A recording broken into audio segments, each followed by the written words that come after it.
Hello student, 10 Jain को आपका paper हुआ।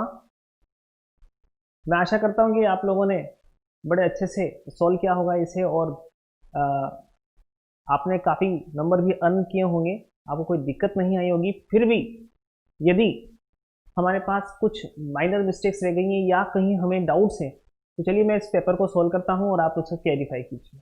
राइट, देखिए हमारे पास यहाँ पर क्वेश्चन नंबर फर्स्ट है, length of the intercept on the ellipse.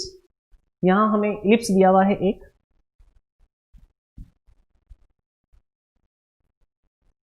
Ellipse हमारे पास है 4x² plus 9y² and equals to 36।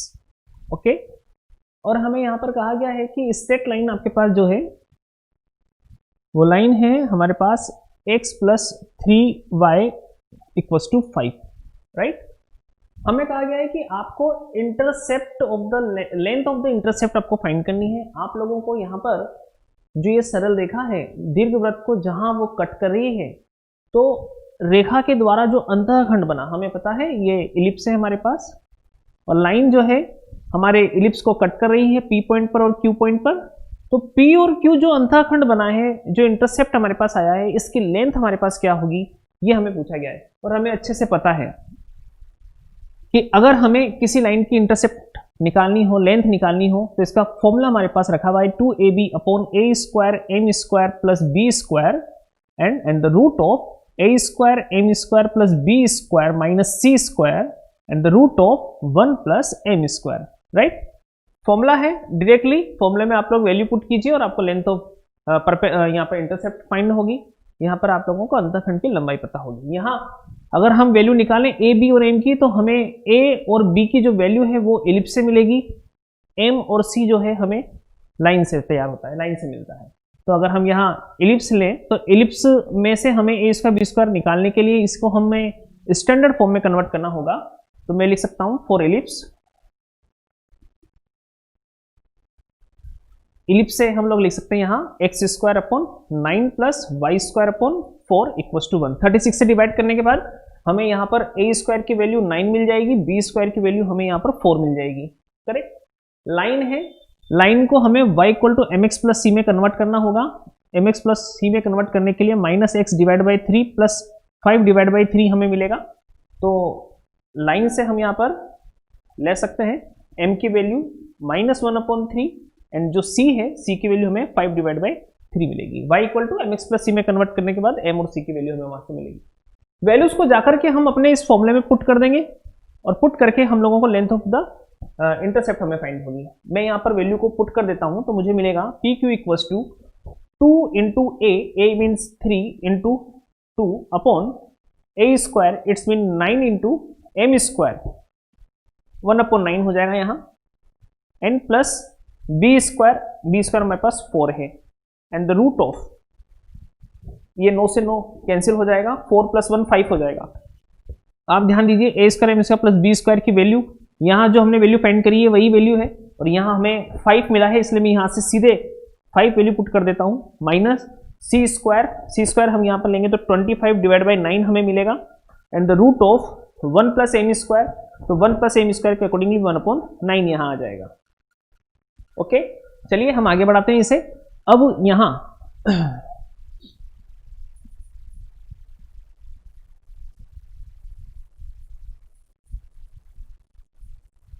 अब यहां हम वैल्यू फाइंड करेंगे तो पी क्यू इक्वल्स टू, ये हमें मिल गया है 12 डिवाइड बाय यहाँ 5 हो गया, रूट ऑफ यहाँ लेंगे तो 45 माइनस 25, 45 20 अपॉन 9 यहाँ आ जाएगा एंड द रूट ऑफ, यहाँ हमें 10 डिवाइड बाय 9 मिल जाएगा। राइट, तो यहाँ से जो रूट में 9 है इसको आप बाहर लेंगे तो हमारे पास 12 डिवाइड बाय 5 इंटू 9 आ जाएगा और यहाँ रूट में हमारे पास 200 हो जाएगा, दोनों को मल्टीपल करेंगे तो 200 हो जाएगा। तो इसे भी हम लोग जो है 10 इंटू 2 लिख सकते हैं, सॉरी 100 इंटू 2 लिख सकते हैं।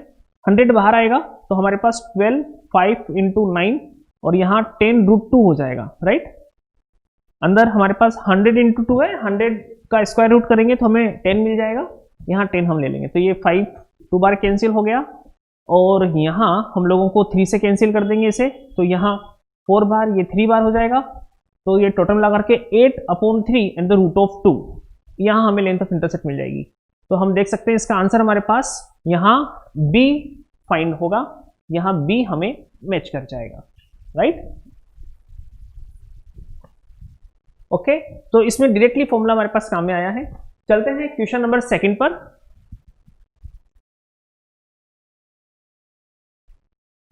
क्वेश्चन नंबर 2 है हमारे पास किसी बिंदु का उत्केंद्र कोण होगा जिस पर रेखा 5x - 3y = 8√2 दीर्घवृत्त के लिए अभिलंब रेखा है। हमें कहा है कि the eccentric angle of the point where the line is a normal to the ellipse. यहां हमें अगर आप ध्यान देंगे तो इलिप्स हम लोगों को यहां दिया हुआ है, तो इलिप्स जो हमें दिया हुआ है यहां, वहां से हम लोग a² की वैल्यू हमें वहां पर 25 नजर आ रही है और b² की जो वैल्यू है वो हमें वहां पर 9 नजर आ रही है, करेक्ट। जो लाइन है हमारे पास, वो लाइन हमें यहां दी हुई है 5x - 3y = 8√2, करेक्ट। थोड़ा ध्यान दीजिए आप लोग, यहां पर हमें यहां पर एक्सेंट्रिक एंगल के बारे में पूछा है, उत्केंद्र कोण के बारे में पूछा है। उत्केंद्र कोण हमने थीटा लिया हुआ था और आपको पता है कि हमने जो इलिप्स है, इलिप्स में पैरामीट्रिक फॉर्म हमने फाइंड की थी और वहां किसी भी पॉइंट के हम parametric coordinate a cos theta b sin theta देते हैं। तो जो थीटा होता है हमारे पास वो एक्सेंट्रिक एंगल होता है। तो पैरामीट्रिक फॉर्म में अगर हम, क्योंकि यहां हमें नॉर्मल के बारे में कहा गया है कि आपकी ये जो लाइन है वो नॉर्मल है, तो अगर ये लाइन नॉर्मल है तो नॉर्मल की भी तो हम लोग पैरामीट्रिक फॉर्म में इक्वेशंस जानते हैं, वो हमने रीड की हुई है। तो अगर मैं पैरामीट्रिक फॉर्म में नॉर्मल की इक्वेशन लिखता हूं, इक्वेशन ऑफ नॉर्मल, तो वो मुझे यहां पर मिलेगा। ध्यान दीजिए, हमने लिया था a² x/x1 - b² y/y1 = a² - b²। अगर आपको ध्यान नहीं आए तो आप लोग a cos theta b sin theta को जो नॉर्मली आपने इक्वेशन याद की है पॉइंट फॉर्म में, उसमें वैल्यू पुट करके रख सकते हैं और यहां हमें मिलेगा, यहां से a sec theta x - b cosec theta y, तो हम यहां रख सकते हैं a और sec theta x - b cosec theta y and equals to a² - b²। Okay, तो ये हमारे पास नॉर्मल की इक्वेशन है, ये इक्वेशन फर्स्ट है हमारे पास, ये इक्वेशन सेकंड है हमारे पास, करेक्ट। तो यहां मेरे पास जो a और b आए हैं, इन a और b की वैल्यू मैं यहां से पुट कर सकता हूं। a और b की वैल्यू अगर मैं पुट करता हूं यहां पर, तो मेरे पास जो वैल्यू बनेगी यहां से हो जाएगी 5, b की वैल्यू यहां से मैं फाइंड कर लूंगा, वो मुझे मिल जाएगा 3। यहां पर 25 - 9 आप ले लेंगे, 25 - 9 आप करेंगे तो 16 आपको यहां से मिल जाएगा, यहां हमने 16 फिल कर दिया। तो लाइन फर्स्ट एंड जो सेकंड है वो सेम है, आर सेम, तो सेम है तो इनके जो कोफिशिएंट है वो हमारे पास यहां पर इक्वल होंगे। तो कोफिशिएंट इक्वल होंगे तो हम यहां पर ये आसानी से लिख सकते हैं कि जो यहां हम लोगों को x का कोफिशिएंट ये 5 अपॉन यहाँ x का कोफिशिएंट 5 sec थीटा, राइट। दोनों लाइन हमारे पास सेम है, नॉर्मल के बारे में कहा गया है। यहाँ अगर हम आगे बढ़े तो यहाँ y का कोफिशिएंट -3 है, यहाँ y का कोफिशिएंट -3 कोसेक थीटा है, राइट। यहाँ हमारे पास कांस्टेंट 8√2 है और यहाँ हमारे पास 16 है।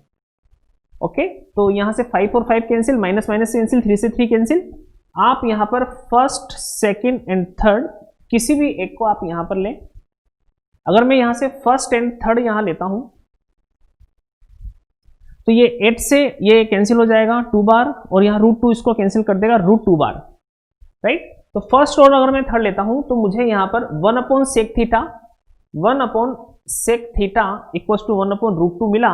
इट्स मीन हम कह सकते हैं कि cos थीटा की वैल्यू मुझे यहाँ पर √2 मिल जाएगी, सॉरी 1/√2 मिल जाएगी।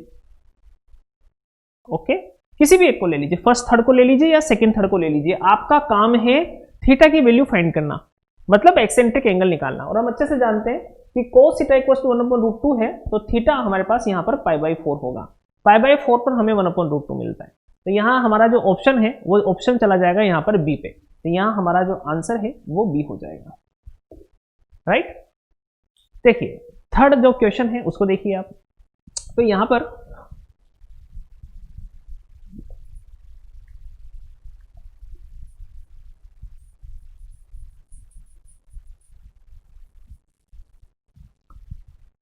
थर्ड क्वेश्चन आप देख सकते हैं यहाँ पर हमारे पास है the locus of the middle point of the portion of a tangent to the ellipse included between the axes is the curve. दीर्घवृत्त पर अक्षों के मध्य स्थित स्पर्श रेखा के मध्य बिंदुओं का बिंदुपथ होता है। हमारे पास यहाँ ये क्वेश्चन अगर आप ध्यान देंगे तो हमने ये क्वेश्चन पहले भी किया हुआ है, डिस्कस किया हुआ है हमने इस क्वेश्चन पर, इसलिए ज्यादा समय हमें नहीं लगेगा।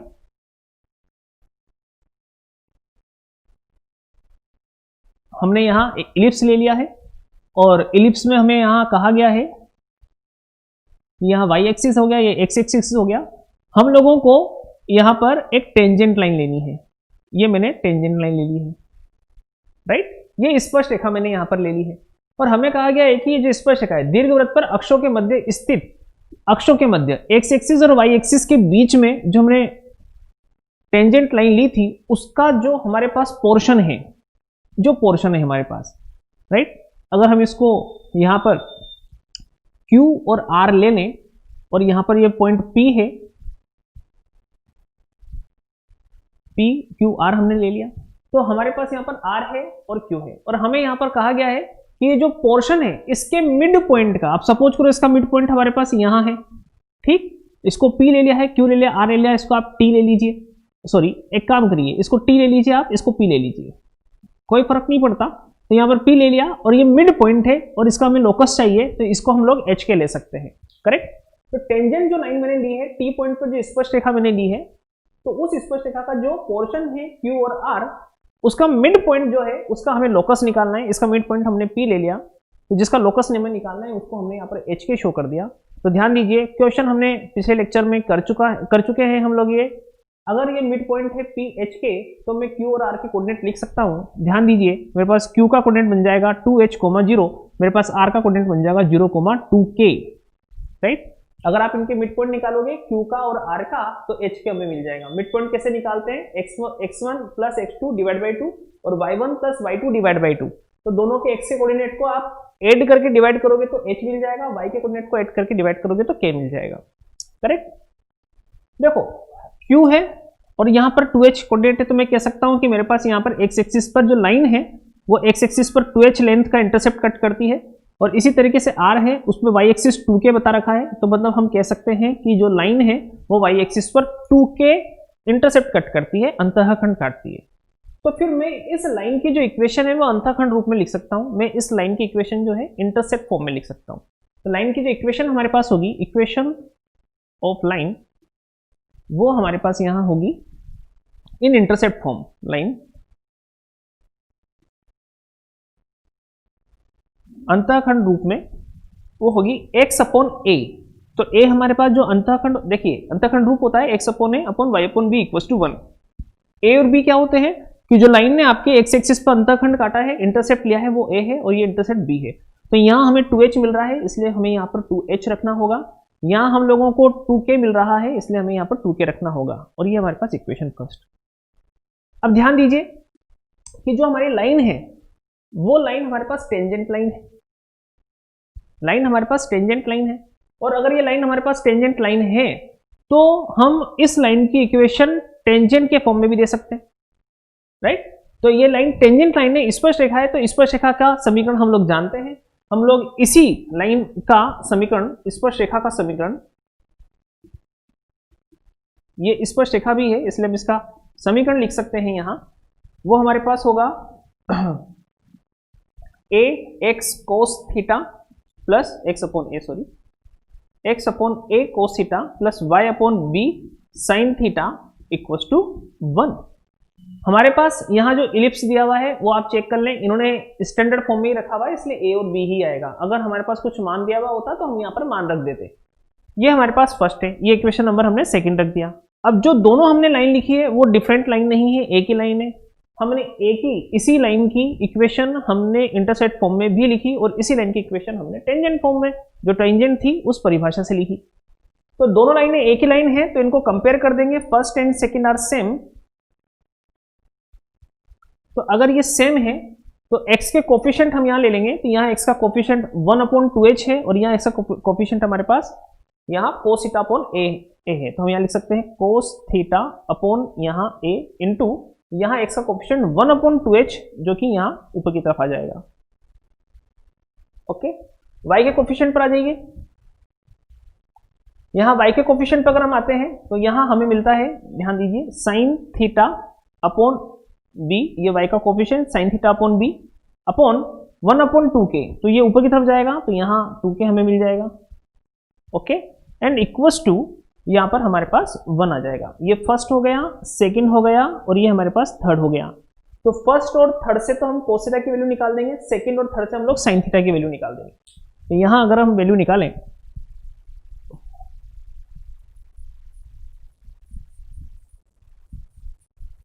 तो देखिए फर्स्ट एंड थर्ड, यहां से कोस थीटा हमें मिल जाएगा, यहां a/2h, ठीक, और सेकेंड एंड थर्ड से हमें साइन थीटा की वैल्यू मिल जाएगी, और साइन थीटा हमारे पास कितना है यहाँ b/2k, और हम लोग जानते हैं sine square theta plus cos square theta equals to 1। Value हम यहाँ पर रख देंगे तो b²/4k² N plus cos square theta की वैल्यू a²/4h² इक्वल्स टू 1, और यहाँ से हम लोग 4 को कॉमन लेकर के हम यहाँ से अलग से ले लेंगे, h को हम लोग x में और k को हम लोग y से रिप्लेस कर देंगे लोकस निकालने के लिए, और 4 को कॉमन लेकर के हम वहाँ भेज सकते हैं। तो हमारे पास हो जाएगा a² प्लस यहाँ b² इक्वल्स टू 4, राइट। तो यहाँ हमारे पास जो है इसका ऑप्शन यहाँ चला जाएगा सी पर, तो ये ऑप्शन जो है हमारा, इसका आंसर जो है हमारे पास इसका वो सी हो जाएगा।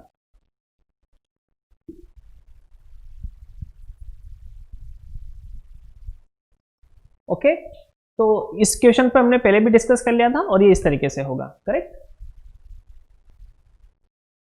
देखिए क्वेश्चन नंबर 4 देखिए आप। अब हमारे पास यहां पर है कि equation of the curve on which the feet of the 4 normal line, चारों अभिलंबों के पादों से गुजरने वाले वक्र का समीकरण। ये तो हम लोगों ने लर्न किया था, मैंने फॉर्मूलाज जब आपको लेक्चर लिया था मैंने अभिलंब के लिए, 4 अभिलंबों के लिए, 4 नॉर्मल्स के लिए, तो वहां पर हमने इक्वेशंस पढ़ी थी। तो डायरेक्टली हमें याद है कि 4 अभिलंबों के लिए जो कर्व होता है, तो इक्वेशन ऑफ कर्व वो मैंने आपको याद करवाई थी इसके लिए कि हमें सबसे पहले यहाँ पर रख देना है a² माइनस b² और इसके साथ xy इक्वल्स टू, अब यहाँ इसको आप ब्रैकेट को ओपन कर दीजिए, तो a² माइनस b², एक के साथ x1 दूसरे के साथ y1, राइट। तो ये इस तरह से हमने वहां पर लर्न की थी, तो ये तो हम डायरेक्टली लिख सकते हैं। इसका हमारा जो सॉल्यूशन है वो चला जाएगा, ऑप्शन जो है इसका वो चला जाएगा हमारे पास डी पर, तो इसका हमारे पास डी ऑप्शन होगा, right. a² minus b² equals to a² minus b²। Fifth number पे आ जाइए आप लोग। फिफ्थ नंबर के क्वेश्चन को अगर आप देखोगे, इसमें लिखा हुआ है the locus of the point from where if tangents are drawn to the ellipse then its chord of contact subtend the right angle at the center of the ellipse। हमें यहां पर कहा है कि उस बिंदु का बिंदुपथ निम्न में से कौन सा होगा जहां दीर्घवृत्त पर स्पर्श रेखाएं खींची जाए तो स्पर्श जीवा दीर्घवृत्त के केंद्र पर समकोण अंतरित करती है। देखिए इस क्वेश्चन के बारे में कंप्लीटली डिस्कशन हमने किया हुआ है, और ये क्वेश्चन हमने लेक्चर नंबर 28 में किया हुआ है। आप लेक्चर नंबर 28 को जब देखेंगे तो लेक्चर नंबर 28 में कंप्लीटली हमने इसके बारे में समझा है और इसको हमने वहां पर सोल्व किया था। तो वहां हमने इसको सोल्व किया था, और इसका ऑप्शन जो है हमारे पास, जो इसका आंसर हमारे पास आया था वो हमारे पास यहाँ ए है, राइट। तो आप 28 के अंदर इसका जो है सॉल्यूशन वहां देख सकते हैं, लेक्चर नंबर 28 के अंदर। क्वेश्चन नंबर जो 6 है वहां है हमारे पास the locus of the poles with respect to the ellipse of any tangents to the auxiliary circle is the curve। दीर्घवृत्त के सहायक वृत्त की किसी स्पर्श रेखा का दीर्घवृत्त के सापेक्ष ध्रुव का बिंदुपथ है। ध्यान दीजिए इन्होंने हमें क्या कहा है, यहां एक एक आप लोग यहां पर वर्ड को पढ़ते जाइए। आप लोगों को अब ज्योमेट्री समझने में कोई दिक्कत नहीं हो सकती है, क्योंकि हमने बड़े अच्छे से इलिप्स पर ज्योमेट्री पर स्टडी की है। अगर आप यहां देखोगे, देखो हमें यहां पर कहा गया है दीर्घवृत्त के सहायक वृत्त की, सहायक वृत्त ऑक्सिलरी सर्कल। ऑक्सिलरी सर्कल की इक्वेशन हमें पता है, ऑक्सिलरी सर्कल की इक्वेशन सहायक वृत्त की समीकरण x square plus Y square equals to the A square, right. हमें यहां पर कहा गया है कि दीर्घवृत्त के सहायक वृत्त की किसी स्पर्श रेखा का, स्पर्श रेखा वृत्त के लिए है, हमें यहां कहा गया है कि स्पर्श रेखा जो है वो वृत्त के लिए है, सहायक वृत्त को ये स्पर्श करती है, राइट, सहायक वृत्त को स्पर्श करती है। अब हमें कहा गया है दीर्घवृत्त के सापेक्ष इस रेखा के ध्रुव का बिंदुपथ निकालिए। इस रेखा के ध्रुव का बिंदुपथ, और ध्रुव के लिए जब भी बात आती है तो ये जरूर आता है लिखा हुआ कि वो किसके सापेक्ष पूछा गया है, राइट। अगर दो हमारे पास ज्योमेट्री, दो डायग्राम अगर हमारे पास, दो हमारे पास फिगर होते हैं, डायग्राम होते हैं, दो अगर हम लोगों को वहां पर अलग अलग हम लोगों को कर्व दिए हुए हैं, तो ध्रुव किसके लिए निकालना है वो जरूर बताएंगे। इलिप्स के लिए निकालना है या हमें सर्कल के लिए निकालना है, तो यहां हमें इलिप्स के लिए कहा है।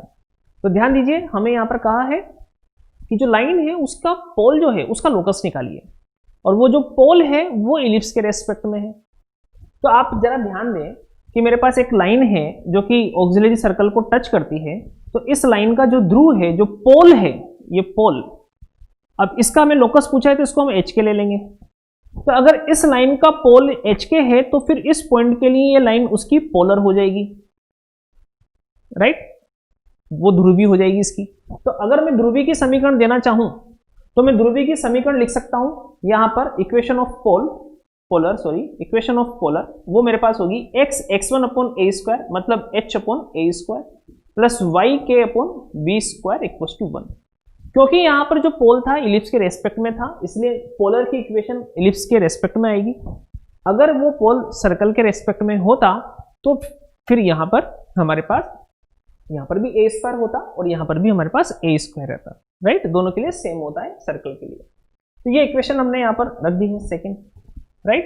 अब ध्यान दीजिए, हमें एच और के अंदर रिलेशन बनाना है। आप यहां आसानी से देख सकते हैं कि जो लाइन है हमारे पास सेकेंड, ये सर्कल को टच करती है, और सर्कल को टच करती है तो फटाफट कंसेप्ट आ गया होगा आपके दिमाग में कि सर्कल के सेंटर से अगर हम परपेंडिकुलर रखेंगे इस लाइन पर, तो उस परपेंडिकुलर की जो लेंथ है वो सर्कल की रेडियस के बराबर होगी। It's mean P equals to R, right.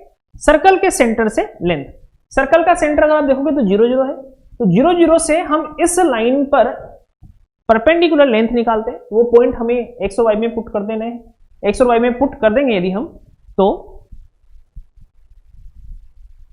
अगर मैं उसे एक्स और वाई में पुट कर देता हूं यहां पर, तो मेरे पास यहां पर 0 0 हो जाएगा, तो -1 अपॉन, और हमेशा मैग्नीट्यूड यानी कि लेंथ है वो हमेशा पॉजिटिव लिखी जाती है, रूट ऑफ एक्स के कोफिशिएंट का square, it's mean h square a की पावर 4 प्लस y के कोफिशिएंट का square k square upon b की power 4 equals to, correct, r, circle की रेडियस r के बराबर है, और सर्कल की जो रेडियस है यहां पर वो a है, इसे हम यहां a रख देंगे, करेक्ट। और जैसे ही आपने इसको a रखा, आप क्या देखते हैं कि यहां हमें h और k के अंदर एक रिलेशन मिल गया है।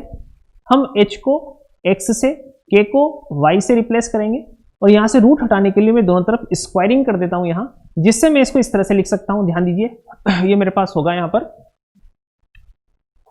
इसको यदि हम लेंगे तो हमारे पास होगा, ये पूरा पोर्शन स्क्वायर कर देंगे, इस पोर्शन को वहां भेज दो, इसको नीचे भेज दो, तो मैं लिख सकता हूं एक्स स्क्वायर अपॉन ए की power 4 plus Y square upon B की power 4 equal to 1 upon A square. देखिए जरा, ये पूरा पोर्शन हमने वहां भेज दिया, ए को नीचे ले दिया, दोनों तरफ स्क्वायर रूट कर दिया, स्क्वायर कर दिया दोनों तरफ, जिससे वो रूट हट गया। तो हम अगर यहां देखें तो हमें यहां पर इसका लोकस बिल्कुल करेक्ट, यहां हम लोगों को ऑप्शन सी मिल जाता है, आंसर सी हमें यहां पर देखने को मिलेगा, राइट। ओके, चलो बढ़ते हैं आगे अगले क्वेश्चन के लिए। क्वेश्चन नंबर 7 देखिए, हमें यहां पर लिखा हुआ है the pole of the line x minus 2y plus 3 equal to 0। Line है 7 के अंदर एक लाइन हमें यहां पर दी हुई है x minus 2y plus 3 equal to 0, right, with respect to the ellipse, और इलिप्स हमें यहां पर दिया हुआ है वो है हमारे पास 3x square plus 4y² equal to 12।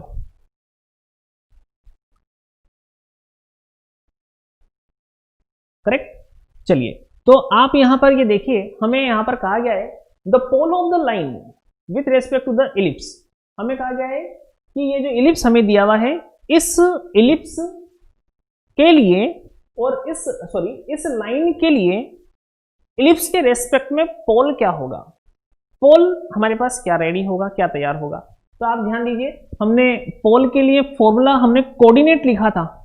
अगर आप ध्यान दें तो पोल के लिए कोऑर्डिनेट का फॉर्मूला हमने बनाया था, लिखा था कि अगर कोई लाइन जो है, लाइन हमारे पास है LX plus MY plus N equals to 0, ये लाइन है। तो ये लाइन हमारे इलिप्स के लिए जो पोल बनाएगी, या ये जो लाइन है, इस लाइन का इलिप्स के रेस्पेक्ट में जो पोल होगा वो हमारे पास होगा माइनस का a² L upon N comma minus का b² M upon N। Right.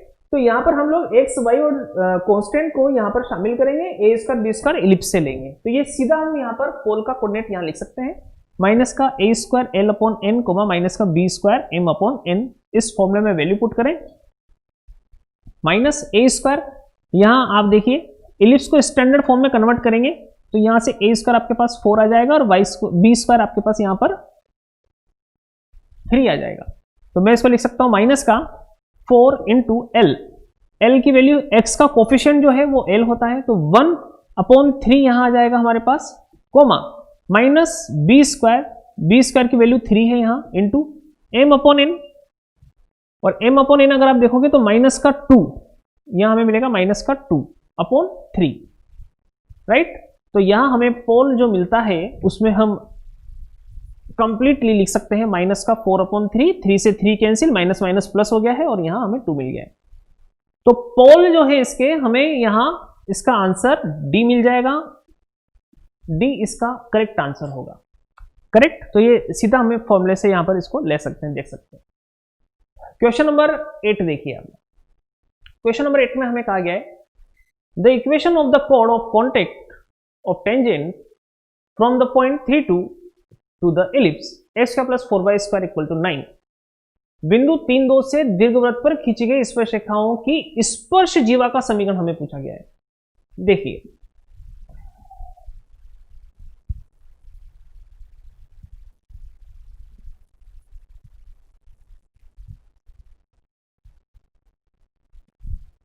हमारे पास यहां पर एक पॉइंट है और ये इलिप्स रहा हमारे पास। ठीक, इस इलिप्स पर एक पॉइंट है 32, इस इलिप्स पर पॉइंट 32 से 2 टेंजेंट ली है, और टेंजेंट पॉइंट जो लिए है, टेंजेंट जो हमने लिए उनके कॉन्टेक्ट पॉइंट को जब हम मिला देते हैं तो ये हमारे पास होती है स्पर्श जीवा। ये हमने परिभाषा पढ़ी हुई है, ये हमारे पास होती है कोड ऑफ कॉन्टेक्ट। और कोड ऑफ कॉन्टेक्ट की जो इक्वेशन होती है हम लोग अच्छे से जानते हैं, इक्वेशन होती है x(x1) upon a² plus y(y1) upon b² equals to 1। Right. जहां x1 y1 वो वाला पॉइंट है जहां से हमने दोनों टेंजेंट्स लाइन ली थी। तो इस पॉइंट के रेस्पेक्ट में हमें स्पर्श जीवा की समीकरण लिखनी है। तो कोड ऑफ कॉन्टेक्ट की डायरेक्टली इस फॉर्मूले से हम लोगों को वैल्यू मिल जाएगी। a² b² हमें इलिप्स से निकालने हैं, और हम इलिप्स से अगर निकालते हैं तो यहां आप देखोगे इलिप्स में हमें a² की वैल्यू 9 मिल रही है और b² की जो वैल्यू है वो हमें यहां पर 9 डिवाइड बाय 4 मिल रही है। करेक्ट। चलो हम इसको इसमें पुट कर देते हैं। तो यहां x1 की वैल्यू हमारे पास यहां पर 3 है अपॉन a² की वैल्यू 9 प्लस y(y1) की value 2 upon b² 9 divide by 4 यहां आ जाएगा और 1। राइट। तो हम आसानी से देख रहे हैं ये हो रहा है 3x plus 8y equals to 9। यहां अगर हम ऑप्शन देखें तो देखिए बी वाला ऑप्शन हमारे पास यहां जाता है, सॉरी ए वाला ऑप्शन यहां हमारे पास जाता है। करेक्ट। तो हमने यहां पर स्पर्श जीवा की समीकरण हमने लिखी है सीधे फॉर्मूला से, t इक्वल टू 0, हम अच्छे से पता है t इक्वल टू 0 होती है, और हमने यहां पर वैल्यू रखी हुई है। तो ये जो पूरा क्वेश्चन था वो डेफिनेशंस के लिए, अगर आपको डेफिनेशन याद है तो डेफिनेशन से ही ये सोल्व हो चुका है।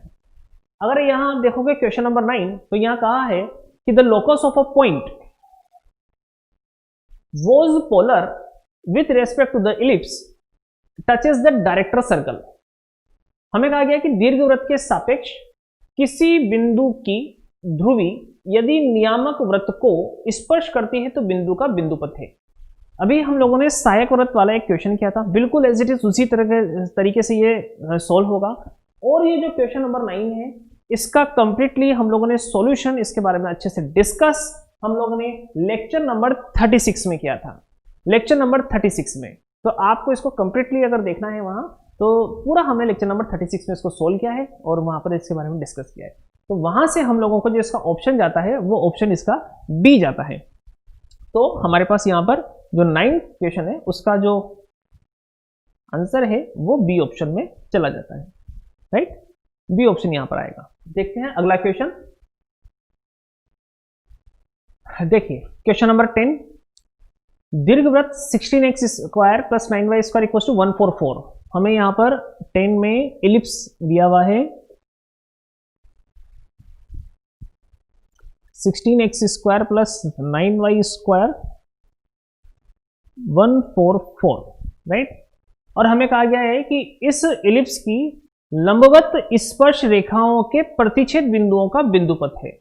हमें कहा गया है कि जो एलिप्स है इस एलिप्स के लिए हम लोगों को परपेंडिकुलर टेंजेंट्स जहां इंटरसेक्ट करती हैं तो ऐसे इंटरसेक्ट पॉइंट्स का हम लोगों को लोकस निकालना है।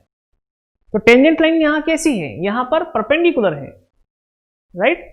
तो आप थोड़ा सा दिमाग में अपन एक डायरेक्टर सर्कल की डेफिनेशन रिकॉल कीजिए जरा। डायरेक्टर सर्कल की डेफिनेशन यही थी, दो लंबवत स्पर्श रेखाओं के प्रतिच्छेदी बिंदुओं का बिंदुपथ, the locus of the intersect of the point of the perpendicular tangent line, right. तो यहां पर हम आसानी से डायरेक्टर सर्कल की इक्वेशन लिख सकते हैं। डायरेक्टर सर्कल की जो इक्वेशन है वो है हमारे पास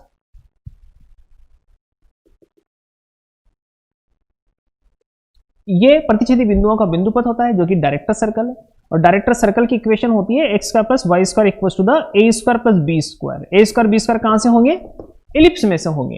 तो हम लोग जानते हैं कि एलिप्स में ए स्क्वायर की वैल्यू जो है वो तो है 9 और बी स्क्वायर की जो वैल्यू है वो हमारे पास है 16। 144 से डिवाइड करो, स्टैंडर्ड फॉर्म में लेकर के आओ। तो 16 से 144 9 बार कैंसिल हो जाएगा और ये 16 बार। तो हम आसानी से लिख सकते हैं, ये बनेगी equation x square plus Y square equal to 9 plus 16 it's mean 25। तो ये हमारे पास चल जाएगा ऑप्शन नंबर सी। तो इसका जो आंसर है वो हमारे पास सी होगा, राइट। तो ये सॉल्यूशंस थे हमारे जो हाँ 10 चेन को हमारा पेपर हुआ था। तो आशा करता हूँ आप सबका ये बहुत अच्छा गया होगा पेपर, और जहाँ आप लोगों की छोटी मोटी कुछ डाउट्स होंगे, परेशानियां होंगी, वो भी यहाँ पर आपकी क्लियर हो चुकी होगी। Okay, thank you so much, धन्यवाद।